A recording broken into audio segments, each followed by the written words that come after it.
Nah, kalau kita ingin melemahkan sesuatu sehingga tidak mampu mengerjakan tugas yang akan dilakukan dan dia menjadi betul-betul lemah, itu menggunakan diksi yang disebutkan dalam Al-Qur'an ini, ya, la aq'udanna, itu la-nya menunjukkan kesungguhan, ditambah lagi keseriusan pakai nun taukid, itu tsaqilah di situ, ya, dan itu menunjukkan tekad yang sangat serius. Aku betul-betul akan melemahkan. Itu kata syaitan. Ya, dan ini ditampilkan di Al-Qur'an untuk memberikan informasi kepada kita supaya kita kenal. Gitu. Ini kalau Allah sudah sampaikan, tegaskan, nggak sadar juga manusianya, dengan cara apa lagi dihambat untuk berbuat salah. Jadi ini menunjukkan bahwa Allah menginginkan hamba itu jadi saleh. Karena itu diinformasikan.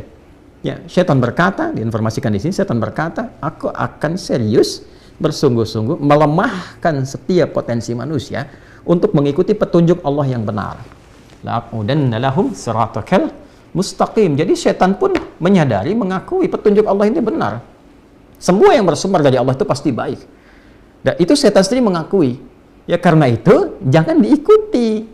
Ya, provokasi-provokasi setan ini, karena dia pun mengakui semua yang bersumber dari Allah itu benar. Artinya kalau Allah memerintahkan itu yang terbaik. Kalau Allah melarang, di situ ada bahaya. Kan? Jangan korupsi, jangan mencuri, ada bahaya di situ. Jangan menipu, jangan berdusta, ada bahaya. Jangan membunuh, jangan berzina, ada bahaya di situ. Jangan riba, ada bahaya di situ. Kan? Setan tuh mengakui. Cuman karena kesombongan, dia gengsi mau ambil. Ya, karena keduluan oleh Adam, dia nggak mau tuh, gengsi dia pada kondisi itu. Itu sebabnya yang menjadikan dia memilih untuk memprovokasi hamba, melemahkan supaya nggak paham. Ya, jangan mencuri, diberikan gambaran-gambaran seakan untuk dengan mencuri itu jadi lebih nikmat, jadi lebih banyak, jadi lebih elit, jadi lebih luar biasa, pengaruhnya hebat, harta dapat datang dengan cara yang cepat, banyak lagi, sehingga semua diangankan, digambarkan, lupa dengan petunjuk. Itu yang dimaksud la'aqudanna lahum. Ya, saya kelihatannya lebih enak. Jangan zina, tetap aja ada yang zina. Karena digambarkan gitu. Tahu, dalam hati kecilnya tahu mencuri itu salah, korupsi itu salah, zina itu salah. Tapi kenapa masih dilakukan? Ini problemnya. Karena nggak kenal dengan cara kerja syaitan ini. Nggak kenal. Ya, jangan riba, masih riba. Ya kan? Jangan zina, masih zina. Tiap hari berita kelihatan, ini selingkuh dengan ini zina, ini begini, ini begitu. Ya kan? Jangan korupsi, tiap hari kita lihat berita, ini pencurian, ini penipuan, ini korupsi sekian, ini begini. Masih terjadi. Kenapa? Boleh jadi karena kurang dekat dengan Allah. Ini. Ya kan?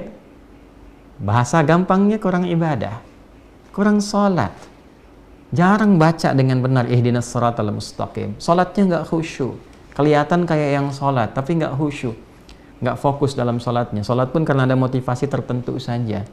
Ini problem, itu juga ada dalam Quran. Ada orang yang sholat itu karena motivasi tertentu. Karena ria, pencitraan, karena ngejar sesuatu. Disebut dengan celaka. Kasihan, fawailul lil musallin alladzina hum an salatihim sahun alladzina hum yura'un. Ada lagi sifat nifaq, munafik, kelihatan, ingin cepat-cepat, ingin buru-buru. Karena tuntutan tertentu saja. Motivasi sholat pun karena ingin mengejar dunia. Itu problemnya. Sehingga tidak ada kemudian keistimewaan dari kalimat itu yang menghunjam kepada jiwa yang betul-betul meminta kepada Allah untuk dilindungi. Ini poinnya.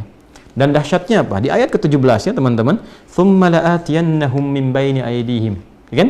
Kemudian wa min khalfihim wa an aymanihim wa an syama'ilihim wa la tajidu aktsarahum syakirin. Ini poinnya. Ya. Dan dia betul-betul sudah bertekad karena menggunakan lam tadi, kemudian nun taukid, tsaqilah di akhirnya. Ya, nun taukid tsaqilah itu menggunakan tasydid di atas nun berharakat fathah. Ya, untuk menunjukkan satu kesungguhan yang sangat luar biasa. Aku betul-betul bertekad dengan segenap kemampuan akan melemahkan hamba itu, ya, supaya apa? Supaya tidak mendapatkan petunjuk dari Allah, dan saat yang bersamaan, ini poin yang paling besarnya, aku pastikan semua sifat pelemahan itu akan aku kuasai dari semua arah yang memungkinkan manusia beraktivitas, yaitu dari depannya, dari belakangnya, kanan dan kiri. Ya, kenapa nggak atas dan bawah? Yang pertama, pada umumnya manusia nggak ada yang beraktivitas ke atas. Pada umumnya ke depan, ke belakang, ke kanan, ke kiri. Itu ya, pada umumnya. Dan nggak ada yang beraktivitas ke bawah. Ya, pada umumnya ke depan, ke belakang, kanan dan kiri. Yang kedua, ada yang menafsirkan bahwa atas itu adalah jalur petunjuk. Ya, jalur yang diberikan oleh Allah untuk memberikan hidayah. Jadi nggak akan menentang itu secara langsung, nggak akan frontal. Ya, kalau nggak tersambar halilintar tuh, ya selesai gitu. Ke bawah pun jalur kematian, ya sudah meninggal nggak digoda lagi. Ya nggak ada kerjaan setan yang stres tuh kalau masih menggoda orang yang sudah meninggal dunia, nggak ada kerjaan kan. Ya jadi atas dan bawah tidak terganggu di situ, tapi depan, belakang, kanan dan kiri semua potensi arah yang dituju manusia nggak akan lepas dari was-was atau provokasi yang ditimbulkan dari syaitan.